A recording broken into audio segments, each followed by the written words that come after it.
আসসালামু আলাইকুম এভরিওয়ান, সবাই কেমন আছেন? আশা করি সবাই ভালো আছেন। তো আজকে মূলত চলে আসছি আমি কুড়া কেনার জন্য। আর ঠিক কুড়া কিনতে আসার পরেই আমি দেখতে পেলাম যে ওনারা মূলত একটা খামার আছে, গরুর খামার। আর যেহেতু আমার পশু পাখির প্রতি অন্যরকম একটা টান বা ওদেরকে দেখলে অন্যরকম একটা ভালো লাগে, তো আমি ফার্স্টে আইসা ওদের একটা ভিডিও করে নিলাম। তো মূলত ওনার অনেকগুলো গরু ছিল।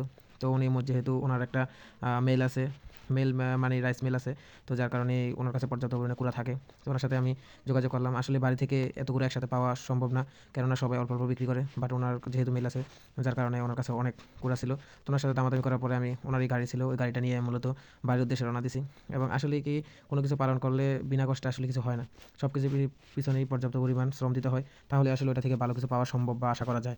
তো আশা করি আমি আমার সর্বোচ্চ দিয়ে চেষ্টা করব যে আমার অ্যানিম্যাল ওয়ার্ল্ডের সকল প্রাণীগুলোকে সঠিকভাবে লালন পালন করা এবং ওদের সঠিকভাবে টেক কেয়ার করা। আসলে কোনো কিছু যত্ন করলে তা আসলেই ফেলনা হয় না। প্রত্যেকটা সাকসেসের পিছনে আসলে অনেক শ্রম থাকতে হয় বা অনেক কষ্ট করে তার বিজনেসটা দাঁড় করাতে হয়। তো আমি আমার অ্যানিম্যাল ওয়ার্ল্ডের পশু পাখির জন্য ইনশাল্লাহ পর্যাপ্ত পরিমাণ দেওয়াটা চেষ্টা করব, বা আমি তার কোনো ত্রুটি রাখবো না। আসলে আমার অ্যানিম্যাল ওয়ার্ল্ডের পশু পাখিগুলো আমি যখনই দেখি আমার মন ভালো হয়ে যায়। আর যত কষ্টই করি না কেন, আসলে দিন শেষে ওদের মধ্যে আমি অন্যরকম একটা শান্তি খুঁজে পাই। জানি না ওদের কাছে কতদিন থাকতে পারবো বা কতদিন ওদেরকে আমি আমার কাছে ধরে রাখতে পারবো।